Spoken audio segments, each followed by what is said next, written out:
Hello everyone, आज हम देखने वाले हैं cultivation of strawberry using hydroponics. ठीक, तो स्ट्रॉबेरी का हमें देखना है कल्टीवेशन। स्ट्रॉबेरी लीची नहीं है, ठीक। लीची और स्ट्रॉबेरी में थोड़ा सा डिफरेंस होता है। जो लीची हम खाते हैं तो ऊपर की जो कवरिंग होती है वो हमारी थोड़ी टफ होती है, हम उसको निकाल के खाते हैं, वाइट पार्ट जो खाते हैं उसका। स्ट्रॉबेरी क्या होती है ना कि उसका पूरा पार्ट सॉफ्ट होता है, उसको ऐसे कवरिंग उसकी हटा के नहीं खाया जाती है, ऐसे ही पूरा खाया जाता है। ठीक, तो ये स्ट्रॉबेरी और लीची में थोड़ा डिफरेंस है। हमने स्ट्रॉबेरी का हाइड्रोपोनिक कल्टीवेशन देखना है। हाइड्रोपोनिक क्या होता है? हाइड्रोपोनिक एक ऐसा मीडियम है एग्रीकल्चर का जिसमें हम पानी का यूज़ करते हैं, सॉइल का यूज़ नहीं करते हैं। पानी में हमने न्यूट्रिएंट सॉल्यूशन डाले होते हैं जिसकी वजह से हमारा प्लांट ग्रो करता है। ठीक, तो देखते हैं हाइड्रोपोनिक स्ट्रॉबेरीज और strawberries that are grown in a soilless growing medium using water based nutrient solution. Hydroponic strawberries ऐसी स्ट्रॉबेरी हैं जिन्हें हम सॉइल लेस मीडियम में ग्रो करते हैं, किसकी मदद से? वाटर बेस्ड न्यूट्रिएंट सॉल्यूशन की मदद से। स्ट्रॉबेरी का जो बोटेनिकल नेम होता है ये फ्रैगेरिया जीनस इसकी होती है। फ्रैगेरिया जीनस इसलिए क्योंकि इसकी कई सारी स्पीशीज़ है। ठीक, कई सारी स्पीशीज़ हैं, कई सारी वेराइटीज़ हैं, इसीलिए फ्रैगेरिया जीनस आपको याद रखना है कि ये जीनस से बिलोंग करता है, फैमिली रोजेसी से बिलोंग करता है। ठीक, अब देखते हैं planting technique for growing hydroponic strawberries. हमारी क्या टेक्निक होती है, कौन सा मेथड होता है जिसकी मेथड से हम स्ट्रॉबेरी को ग्रो करते हैं हाइड्रोपोनिक्स में? तो runner and plugs are two main planting technique for hydroponics. हम रनर्स और प्लग्स की मदद से अपना प्लांट ग्रो करते हैं हाइड्रोपोनिक में। अब क्या होता है ये देखते हैं। Runners are young strawberry plant that are grown from mother plant. Runner क्या होती हैं? यंग होती है वो स्ट्रॉबेरी प्लांट, जो मेन प्लांट होता है, एक मेन प्लांट है, उसमें से जो अलग एक ब्रांच मान लीजिए निकल जाती है, तो हम उसे, जो मदर प्लांट से निकल जाती है एक अलग ब्रांच, तो हम उसको कहते हैं रनर। और रनर की मदद से हम हाइड्रोपोनिक स्ट्रॉबेरी ग्रो कर सकते हैं। हम देखिए, runners are simply remove from the mother plant and planted in the hydroponic system. Runner को क्या किया जाता है? मदर प्लांट जो मेन प्लांट है उसे निकाल दिया जाता है और हम एकदम सिंपली आराम से हाइड्रोपोनिक सिस्टम में डाल देते हैं। ठीक, प्लग क्या होता है? Plugs are small pre rooted plant that can be purchase from nursery. These are simply inserted in hydroponic system. Plugs क्या होते हैं? ये पहले से ऐसे प्लांट हो गए हैं कि उनमें पहले से ही रूट्स होती हैं, मतलब हमने सीड के द्वारा इनको उगाया होता है नर्सरी में, और हम सिंपली नर्सरी से ख़रीद कर इनको लगा सकते हैं। और सिंपल, दोनों मेथड में हम सिंपल जाकर अपने हाइड्रोपोनिक सिस्टम में बस ट्रांसफ़र कर देंगे, या ग्रो कर जाएगा। प्रोपोगेशन का अगर आप मेथड देखें तो to propagate hydroponic strawberries, runners are rooted in growing medium. Once the runners have rooted, ये रनर्स आर हमको इसमें हुआ कि हमने ग्रोइंग मीडियम में सबसे पहले क्या करेंगे, अपने रनर को लगा देंगे और एक बार उसमें रूट्स आ जाएंगे। ठीक, क्योंकि रनर्स में तो पहले से रूट्स नहीं रहते। हमने मान लीजिए कि एक ब्रांच हमने लगाया होता है, स्टेम लगाया होता है, तो इसकी वजह से क्या होता है, हमारा जब हमारे हाइड्रोपोनिक मीडियम में, ग्रोइंग मीडियम में रूट्स आ जाती है एक बार, तो फिर हम उसे हाइड्रोपोनिक सिस्टम में हम उसको ट्रांसफ़र कर देते हैं। इसका बेसिक प्रोसेस तो पता ही है आपको। पहले हम ग्रोइंग मीडियम में इसको लगा देते हैं, एक बार जब रूट्स से लीव्स आती है तब हम हाइड्रोपोनिक सिस्टम में ट्रांसफ़र कर देते हैं। तो ये है प्रोपोगेशन का मेथड। और प्लस तो हम आराम से बस अपने हाइड्रोपोनिक सिस्टम में डाल देते हैं। नेक्स्ट क्या है? Light and temperature. लाइट और टेम्परेचर कितना चाहिए होता है ये देख लेते हैं। तो strawberry plant need at least 6 hours of sunlight per day. Strawberry plant को कम से कम 6 घंटे का सनलाइट डेली चाहिए होता है, और टेम्परेचर 16 से 21 डिग्री सेल्सियस तक का। If the temperature gets too hot और too cold it can affect the yield and quality of strawberry. अगर टेम्परेचर बहुत ज़्यादा हाई हो गया या बहुत ज़्यादा लो हो गया, ठंडा हो गया, तो भी दिक्कत होगी हमारे, वो स्ट्रॉबेरी के यील्ड को और क्वालिटी को ख़राब कर देगा, अच्छी स्ट्रॉबेरीज नहीं होंगी। वाटर क्वालिटी और पीएच लेवल कैसा होना चाहिए? तो the nutrient solution should be rich in nitrogen, phosphorus and potassium. जो हमारा पानी में न्यूट्रिएंट सॉल्यूशन होता है उसमें नाइट्रोजन, फॉस्फोरस और पोटेशियम उपलब्ध होने चाहिए एक मेजर क्वांटिटी में।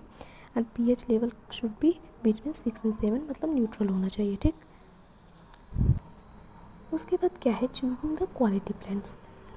ये हम देखिए, हमने प्रोपोगेशन का सिंपल मेथड देख लिया। हम रनर या प्लग को डायरेक्टली हम अपने ग्रो मीडियम से निकाल के हम हाइड्रोपोनिक सिस्टम में ट्रांसफ़र कर देंगे। अब हमें क्या क्या बातों का ध्यान रखना चाहिए हाइड्रोपोनिक सिस्टम में, हम ये सब देख रहे हैं। ठीक, तो choosing the quality plant that are disease and pest free should be chosen.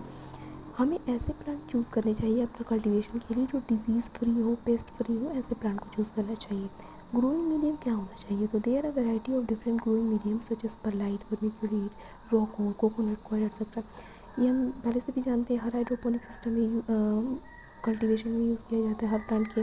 क्या होता है ग्रोइंग मीडियम में, परलाइट होता है, वर्मिक्यूलेट होता है, रॉकवूल होता है, कोकोनट कॉयर होता है, ये सारी चीज़ें होती हैं। हाइड्रोपोनिक सिस्टम में क्या क्या हो सकता है, तो different type of hydroponic system can be applied in strawberries culture. कई सारे सिस्टम है हमारे पास, जैसे एनएफटी हो गया, न्यूट्रिएंट फिल्म टेक्निक, एब and flow technique, drip irrigation, aeroponics, ये सारी टेक्निक होती हैं। ठीक, देखिए अगर आपने सीरीज़ जो हमारे BSc फोर्थ सेमेस्टर का ये टॉपिक है, अपने अपने पूरे सीरीज़ देखिए तो आपको ये सब टेक्निक के बारे में पता होगा। ये हमारे हर कल्टीवेशन में यूज़ की जाती है। ठीक, इसलिए मैं उतना डिटेल में नहीं बता रही हूँ और नोट्स आपको मिलेगा। ठीक, न्यूट्रिएंट सोल्यूशन अगर ऐसे भी देख रहे हैं तो न्यूट्रिएंट टेक्निक या एब एंड फ्लो, ये सब क्या होती है कि आप समझ सकते हैं कि कंटेनर होता है। ठीक, कंटेनर में पानी होता है, उसमें हम न्यूट्रिएंट सॉल्यूशन डाले होते हैं, तो उसमें थोड़ी बहुत डिफरेंसेस होते हैं। जैसे हमारा न्यूट्रिएंट फिल्म टेक्निक है तो बिल्कुल थिन लेयर होती है, इसकी थिन फिल्म होती है, और हमारा रूट सबमर्ज होता है पानी में, मतलब एक ऊपर से कवर लगा देते हैं और नीचे पानी रहता है, हमारा रूट पानी से न्यूट्रिएंट लेता है, ग्रो करता है। एब एंड फ्लो मेथड में क्या होता है, एब एंड फ्लो मेथड में वही करते हैं, हम एक ट्रे में पानी भर के रख देते हैं और उसमें अपना न्यूट्रिएंट सॉल्यूशन डाल देते हैं। ठीक, नीचे भी पानी रहता है, पानी जैसे जैसे ऊपर जाता रहता है, हमारे न्यूट्रिएंट मिलते रहते हैं प्लांट को। ड्रिप इरिगेशन में क्या होता है, हम पाइप्स का यूज़ करते हैं, जो हमारी पतली पाइप्स होती हैं, गार्डन पाइप्स, उसका यूज़ करते हैं और हर रूट के पास, हर प्लांट के पास हमारा स्पेसिफिक पानी पहुँचता रहता है। ठीक, तो ये हमारे हाइड्रोपोनिक सिस्टम हो गया। अब न्यूट्रिएंट सॉल्यूशन में क्या क्या होता है, और nutrient solution consisting of peat, moss, vermiculture, fertiliser support the plant root. ये सारी चीज़ें peat, moss, vermiculture, fertiliser हमारे प्लांट को, रूट को सपोर्ट करती हैं। रूट स्ट्रॉन्ग रहेगा तभी तो हमारा प्लांट ग्रो कर पाएगा, खड़ा रह पाएगा, तो उसको सपोर्ट करती है और हमारा प्लांट ग्रो करता रहता है। पॉलिनेशन, तो strawberry plants are self pollinating, they do not need a vector या मीडियम। जो हमारी स्ट्रॉबेरी प्लांट होती है इनमें सेल्फ पॉलिनेशन होता है, तो हमें किसी वेक्टर मीडियम की ज़रूरत नहीं है, किसी इंसेक्ट की ज़रूरत नहीं है पॉलिनेट करने के लिए, ये आपस में पॉलिनेट कर पाएंगे। लेकिन अगर हम इसे इंडोर में यूज़ करें, एक तो हम ग्रीन हाउस कल्टिवेशन देख रहे हैं या कोई पॉली हाउस में हम करा रहे हैं, किसी इंडोर मीडियम में हम करा रहे हैं, तो हमें इसको पॉलिनेशन करवाना पड़ेगा। ठीक, तो हम इसको पेंट ब्रशेज जो होती है हमारी, उसमें हम पॉलिन ग्रेन्स लगा के प्लांट के मेल प्लांट से फीमेल प्लांट पे ट्रांसफ़र कर देंगे, हमारा पॉलिनेशन हो जाएगा और उसमें फ्लावरिंग हो जाएगी। ठीक, फिर फ्लावरिंग होगी, फ्रूट बनेगा। ठीक, तो ये हो गया हम प्रूनिंग मतलब होता है छटाई करना, छटाई जो करते हैं ना, तो उससे तो strawberry plants produce fruits on runners. जो हमारी स्ट्रॉबेरी प्लांट्स होती हैं वो रनर पे ही फ्रूटिंग करती हैं। रनर क्या होता है, long stem to grow from the main plant से निकली कुछ ब्रांचेज स्टेम्स होती हैं, हम उन्हें रनर कहते हैं, और हमारी स्ट्रॉबेरी उसी पर ग्रो करती है। तो हमें प्रूनिंग में क्या करना पड़ता है, और successful fruit production pruning is done to take off any non fruit bearing runner. Pruning में हम क्या करते हैं कि बढ़िया फ्रूट प्रोडक्शन के लिए, सक्सेसफुल फ्रूट प्रोडक्शन के लिए हमें जो नॉन फ्रूट बियरिंग है, मतलब जिसपे फ्रूट नहीं है, ऐसे रनर्स को, ऐसे स्टेम्स को हमें काट के हटा देना होता है। जो डैमेज या डिजीज पत्तियाँ हैं हम उनको भी काट के हटा देंगे, तभी तो हमारा प्लांट जब हेल्दी रहेगा, तभी तो हमारा फूड प्रोडक्शन भी बढ़िया होगी। ठीक, तो प्रूनिंग में हम ये करते हैं। लास्ट हमारा आता है हार्वेस्टिंग। तो strawberries are typically ready to harvest 60 to 70 days after planting. Strawberries planting की मतलब हमने आज अपना लगाया कल्टीवेशन हाइड्रोपोनिक सिस्टम में ट्रांसफ़र किया, तो आज से 60 से 70 दिन बाद उसमें फल आ जाएंगी और उसके बाद हम उन्हें फल को तोड़ सकते हैं, हार्वेस्ट कर सकते हैं। To check if strawberries are ready to harvest, the strawberries are given a gentle squeeze. If they are soft and juicy, they are harvested.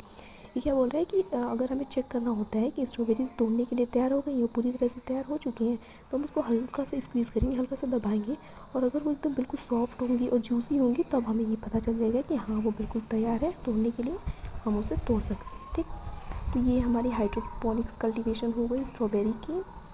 इसमें हमने जो बात की हाइड्रोपोनिक सिस्टम, जो स्पेशल केयर की बात है, वो सब देख ली। Thank you.